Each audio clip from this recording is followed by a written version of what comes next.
Siapa tak kenal Danau Toba? Danau ini paling besar se-Asia Tenggara. Sudah luas, dalam pula. Tapi cantiknya, alamak, terkenal sampai ke seluruh dunia. Danau Toba tadinya itu adalah kawah yang terbentuk karena letusan Gunung Toba Purba. Ya, kira-kira 74.000 tahun lalu lah. Saking dahsyatnya letusan itu, efeknya pun terasa sampai ke setengah bagian bumi. Cairan panas Gunung Toba Purba lalu membentuk pulau vulkanik di tengah danau. Pulau itu bernama Pulau Samosir. Kampungku itu.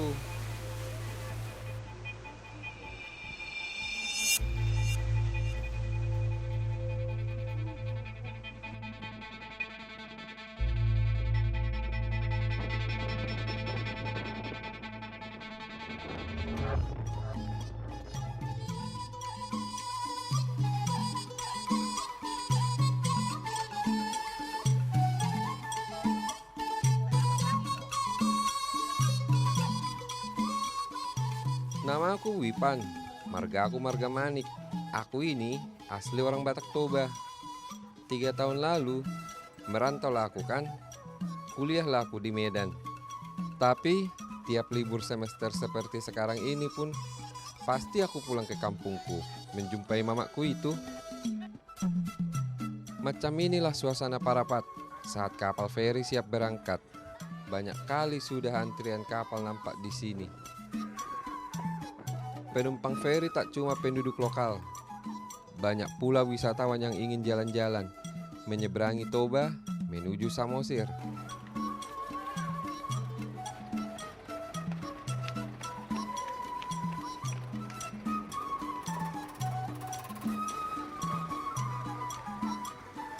Kapal feri ini menjadi pilihan orang-orang yang bawa kendaraan. Satu kendaraan aja bayarnya 95.000 perak. Dalam sehari, 5 kali dia bolak-balik. Dari pelabuhan Najibata hingga pelabuhan Tomok di Samosir. Kalau tidak bawa kendaraan, kita juga bisa naik kapal penumpang. Lebih murah pun, cuma 5.000 perak per kepala. Enaknya, kita juga bisa minta antar langsung ke tempat tujuan. Nggak mesti turun di pelabuhan. Yah, tinggal tambah 5.000 perak, bisa langsung sampai rumah atau penginapan.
Satu jam dari Parapat, sudah sampai ke Samosir.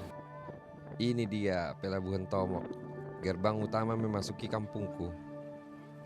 Pelabuhannya bolehlah kecil dan sederhana, tapi dari sini keramaian Samosir bermula. Buat para turis, inilah langkah awal menjelajah Samosir. Tapi buatku, dari sini bau masakan rumah semakin membuat rindu.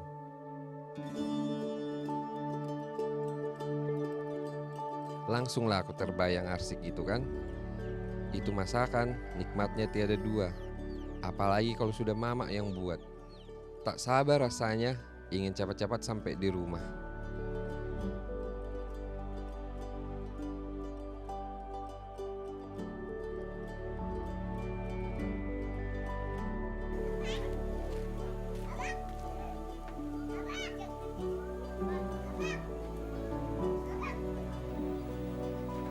Pak.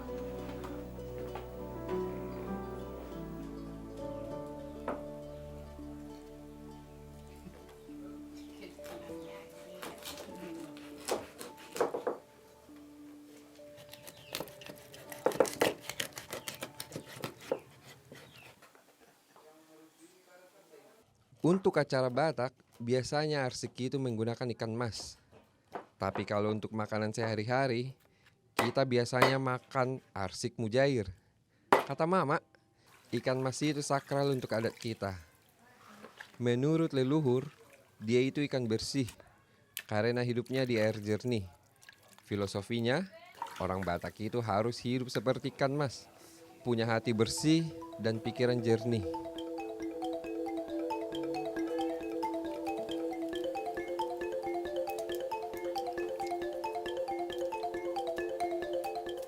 Keahlian memasak arsik itu ibarat kemampuan wajib bagi buru Batak. Biarpun bumbunya sederhana, tapi rasanya bisa bikin lidah menari.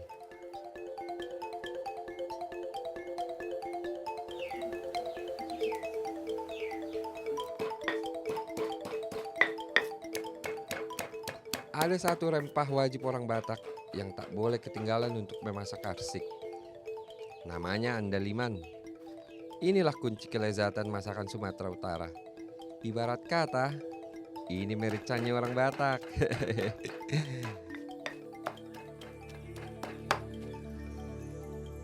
Kata mamaku, kalau mau enak, ya harus kerja dulu. Artinya kalau mau rasakan pedas andaliman, harus pergilah kau ke hutan. Ya, karena andaliman memang tidak ditanam. Dia itu tanaman liar. Adanya cuma di sekitar kampungku dan sebagian tersebar di Tapanuli Utara.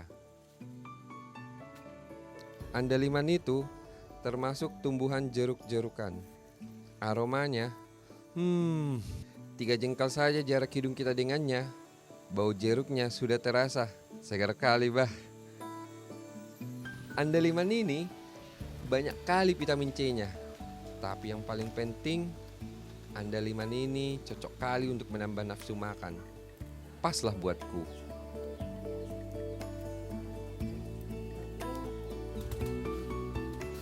Masak arsik ini caranya cuma satu, cuma direbus.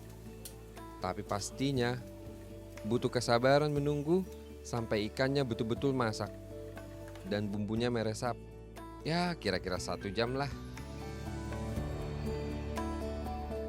Wah, sampai menetes air liurku dari tadi cerita tentang masakan terus. Ternyata banyak juga tulang yang rindu bertemu. Serindu aku sama masakan mamaku. Ayo sudah, mari kita makan.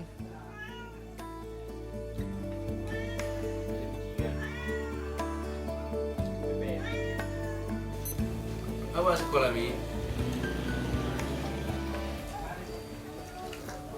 Tingkat Tokoro, nama lo tahu?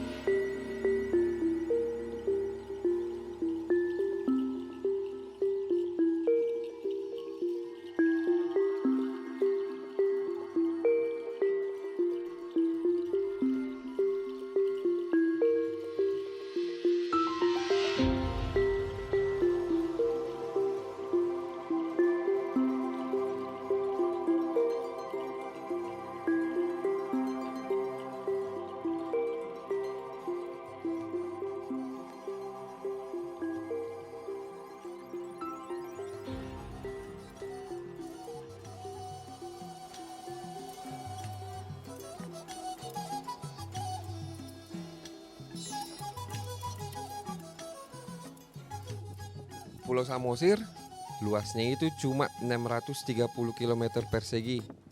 Tapi kampungku ini diyakini sebagai pulau terunik, sebuah pulau di dalam pulau. Banyak kali orang bilang disinilah rumah orang-orang Batak.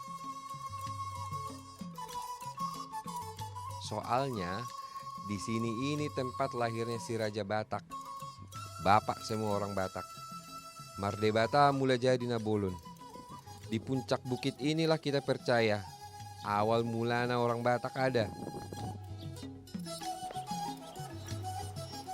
Tak jauh dari Pusuk Puhit ada makamnya si Raja Batak. Sesekali aku ziarah ke sini. Menghormati leluhur itu penting, biar kita selalu ingat asal-usul dan tidak kehilangan jejak sejarah. Kami menyebutnya makam ini Batu Hobon, artinya batu peti.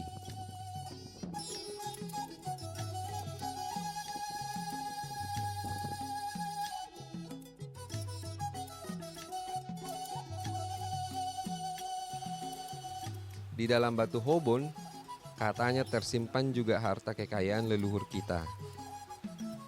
Sekarang Batu Hobon ini sering jadi objek wisata.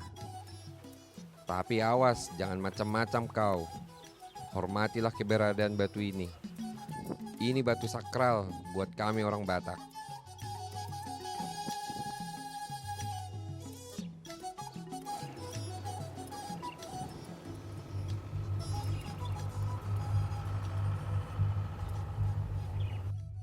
Dari Pusuk Puhit, kampung kami terdekatnya yang masih dihuni bernama Limbong Mulana. Di sini, kata opungku, masih ada keturunan-keturunan awalnya si Raja Batak. Itulah kenapa namanya Mulana. Artinya itu awalan.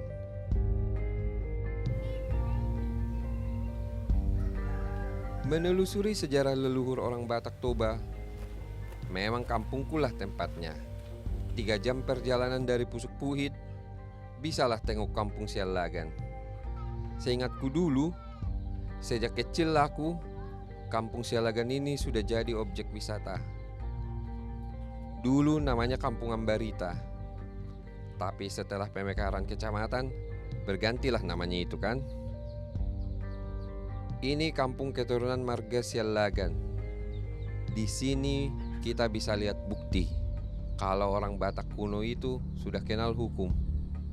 Kayak gini inilah hukuman buat orang yang berbuat jahat ketika Raja Sialagan berkuasa.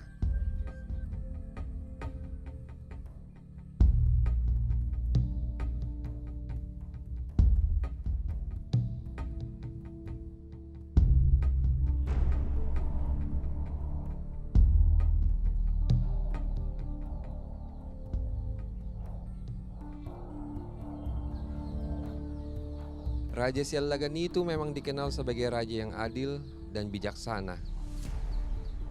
Menghukum orang juga tidak boleh sembarangan. Sejak zaman dulu, orang Batak sudah punya pengadilan. Inilah buktinya, batu-batu meja peradilan. Kata opung-opung dulu, di tempat inilah Raja Sialagan dan pendamping-pendampingnya menggelar sidang, berusaha menegakkan hukum. Jadi sekarang sudah gak heran kau kan, kenapa banyak orang Batak jadi pengacara. Sudah mengalir itu darahnya dari nenek moyang.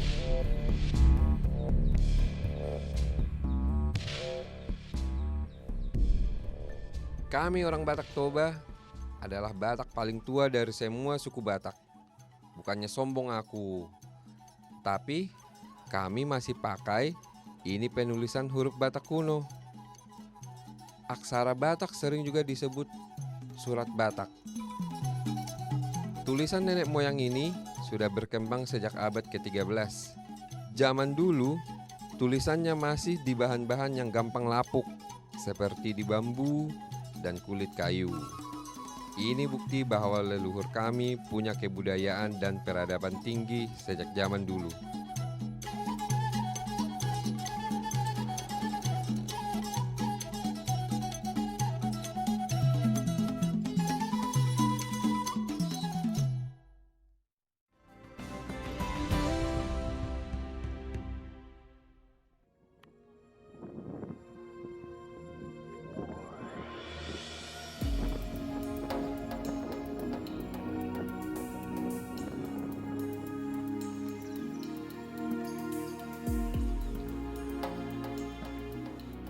Asal tahu saja kau, kampungku ini sekarang sudah masuk ke urutan 5 besar tujuan wisata di Indonesia.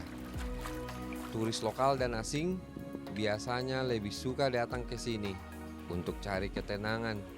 Inilah berkah Danau Toba untuk Samosir. Kami punya desa wisata yaitu Desa Tuktuk. Di Tuktuk ini banyak kali penginapan nyaman berbintang. Para turis banyak kali yang memilih tinggal di sini. Selain dekat dengan pelabuhan dan pasar Tomok, dari Desa Tuktuk ini akses ke objek-objek wisata lain di sekitar kampungku pun gampang kali.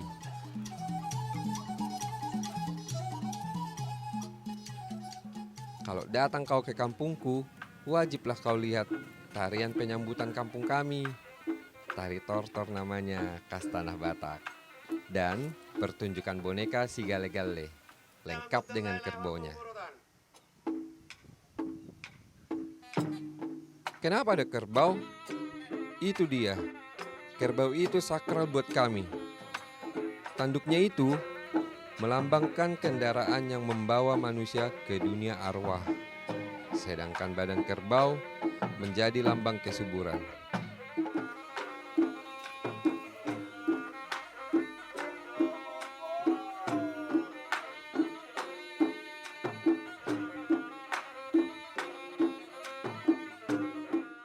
Horas, inilah tortor, tari yang menggambarkan pengalaman hidup orang Batak dalam kehidupan sehari-hari. Tortor yang menghentak, tapi tidak meledak-ledak.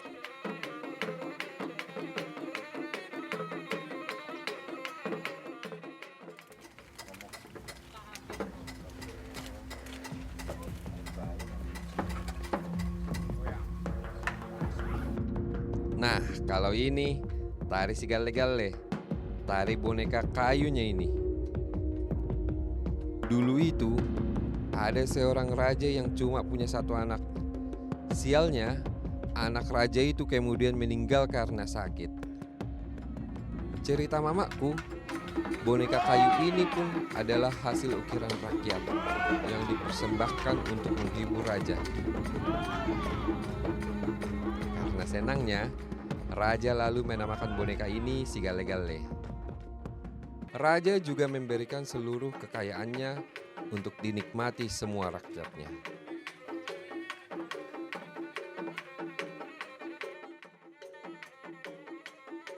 Para tamu wajib mengenakan ulos. Ulos berarti kain. Dulu, sebelum kenal tekstil, ulos itu adalah pakaian sehari-hari suku kami, suku Batak. Ulos orang Batak Toba didominasi warna merah, putih, dan hitam. Ini artinya nenek moyang kami itu percaya ada 3 sumber kehidupan: darah, nafas, dan kehangatan. 3 sumber kehangatan kita adalah matahari, api, dan ulos itu sendiri.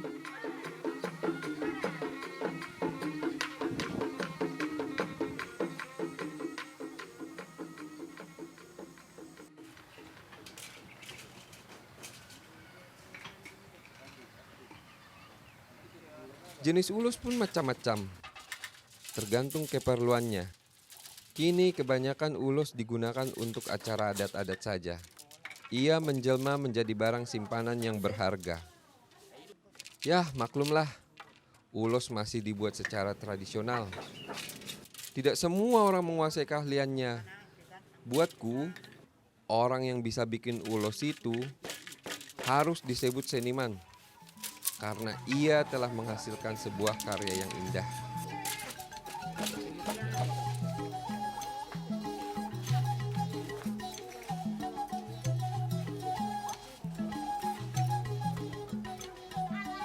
Namanya juga desa wisata, jadi jangan heran kalau ada banyak toko souvenir di Tuktuk. Salah satu buah tangan khas Samosir adalah ukiran kayu. Cantiknya sudah mendunia. Ukiran ini sering dibeli orang asing untuk dibawa pulang ke kampung mereka.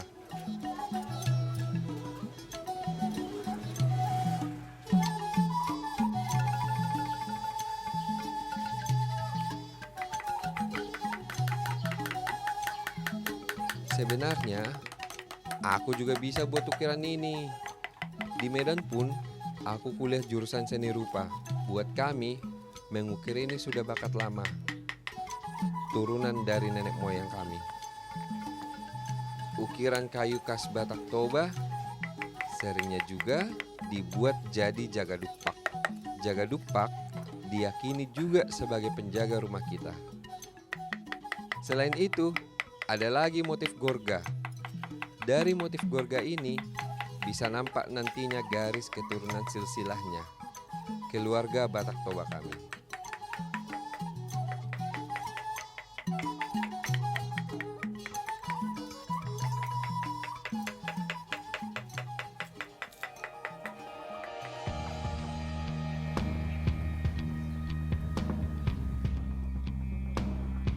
Aku orang Samosir. Dari kampungku, aku mengenal asal-usul orang tua kami, Batak Toba, suku Batak tertua. Nenek moyang kami yang hidup dengan kebudayaan tinggi, Danau Toba inilah saksinya. Bangga kali pun aku mewarisi semua ini.